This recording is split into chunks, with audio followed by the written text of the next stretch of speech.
CP வீட்டில் வேலை செய்கிறவங்களுக்கே இவ்வளோ பெரிய வீடா, பரவாயில்லையே வசதியாக இருக்கீங்க வேலைக்காரங்க அப்படி இப்படின்னு சொல்லிட்டு ஷாம் பேச அதை கேட்டு ரொம்பவே கோவப்பட்டுட்டு இருக்காங்க. தமிழோட தங்கச்சி அவங்க அம்மா எல்லாருமே கரெக்டாக தமிழ் வந்து என்னாச்சுன்னு கேட்டவுடனே அவங்கக்கிட்ட திமிரா பேசுகிறாங்க.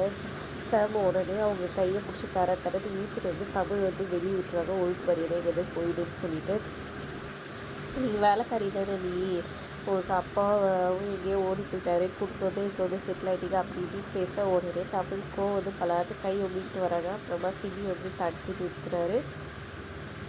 பாரு பேபி, இந்த வீட்டுக்கு நான் வரக்கூடாதா, எனக்கு இந்த வீட்டில் உரிமை இல்லையா, இந்த உன் வீடு தானே இருந்துவோம் அப்படின்னு சொல்லி கேட்டுருக்காங்க.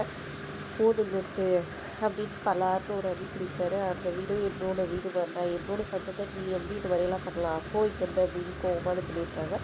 அப்புறம் கோவமாக இருக்கிற சாம் கிட்ட வராங்க. வந்தவொடனே வந்துட்டு நீ அவங்களுக்காக என்ன இது பண்ணல, அதுங்கெல்லாம் ஒரு குடும்பம், அப்போ எங்கே போனாலே தெரில, இங்கே வந்து உட்காந்துட்டு இருக்குங்க, ஒரு பொண்ணு இப்படி இன்னொரு பொண்ணு அப்படி, அந்த லாஸ்ட்டு என்ன அங்கன்னே தெரில அப்படின்னு பேச திரும்பவும் கையவங்களுக்கு அடிக்கிறது போடணும். அவங்க எங்கள் குடும்பம், நீ கிளம்புனது எதுக்கு பேபி, நீயே வந்து என்கிட்ட நடிச்சிட்டு இருக்கேன்னு சொல்ல எங்கள் அப்பா எனக்கு ரொம்பன்னு போயிடு அப்படின்னு சொல்கிறாங்க. கோவத்தில் இருக்கவங்க வந்துட்டு போயிட்டு ஜானு மீட் பண்ணுறாரு. சிபி எனக்கு கொஞ்சம் இதுவாக இருக்குன்ற மாதிரி, எதுக்கு சாம் வந்தா, சாமுக்கும் உனக்கும் பிரேக்கப் ஆகிடுச்சுன்னு சொன்ன, திரும்பவும் எதுக்கு வந்திருக்கா, ஒன்று நீ திரும்பவும் அவளை விரும்பியிருக்கணும், இல்லைன்னா வந்துட்டு வேறு ஏதாவது ஒரு ஐடியா இருக்கணும் அப்படின்னு சொல்லிட்டு 2 விஷயத்தையும் சொல்கிறாங்க. இதை நான் வேறு ஒரு விஷயத்தை இப்போ இது பண்ணுறேன்னு நினச்சிட்ருக்கேன், ஆனால் நீ மொத்தமாக மாற்றிடுவ போல இருக்கே இது பார்த்தா அப்படின்ற மாதிரி சொல்லிகிட்டு இருக்காங்க ஜானு. அதுக்கு மேலே சிபி அப்படியே யோசிச்சுட்டே போகிறாரு. அப்புறம் அவங்க வீட்டு வேலைக்காரங்கிட்ட சிபி போய் கோவப்படுவான், யார் பேசினாலான்னு சொன்ன மாதிரி சிபி வந்துட்டு அவங்க ஃப்ரெண்டுக்கிட்ட கோவப்பட்டு இருக்காரு வந்து பேச வந்தாலும். அப்புறம் இல்லை யோசிச்சு வந்துட்டு தமிழ் தான் எனக்கு பிடிச்சிருக்குது அப்படின்ற மாதிரி சொல்லுவான். ஏன்னா 3 பொண்ணுங்களையும் அவன் கம்பேர் பண்ணுவான், கம்பேர் பண்ணிவிட்டு தமிழ் தான் எல்லாத்துலேயும் பெஸ்ட்டுன்னு தெரிஞ்சு கரெக்டாக வருவான் அப்படின்ற மாதிரி சொல்கிறாங்க.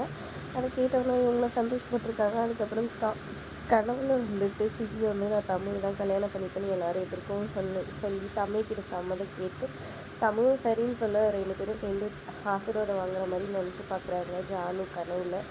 அப்போ சந்தோஷப்பட்டுக்கிறாங்க. எப்படியும் சிபி இந்த நேரத்தில் அதான் சொல்ல போகிறாருன்ட்டு எல்லாருமே ஹாலில் வந்துருக்க சிபி இதை என்ன முடியும்னு சொல்லி கேட்க அவங்க அம்மா எல்லோரும் டென்ஷனாக சிபியை பார்க்குறாங்க. ஆனால் சிபி சொல்லிடுறாரு நான் வந்து சாமை தான் கல்யாணம் பண்ணிப்பேன்ட்டு. தமிழ்னு சரியான ஷாக் ஆகிடுறாங்க. இதனால் ஜானு இதுக்கப்புறம் என்ன சொல்ல போகிறாங்க, தமிழ் தான் நீ கண்டிப்பாக கல்யாணம் பண்ணிக்கணும்னு அவங்க ஒரு பக்கமும், அவங்க அம்மா வந்துட்டு தாரணம் பொண்ணு தான் கல்யாணம் பண்ணிக்கணும்னு அவங்க ஒரு பக்கமும் சொல்ல போகிறாங்க. சிபி இதுக்கு நடுவில் எப்படி தமிழ் வந்துட்டு கல்யாணம் நடக்க போகுதுன்றதை பொறுத்திருந்து பார்க்கலாம். வீடியோ பிடிச்சிருந்தா லைக் பண்ணிக்கோங்க. தேங்க்ஸ் ஃபார் வாட்சிங்.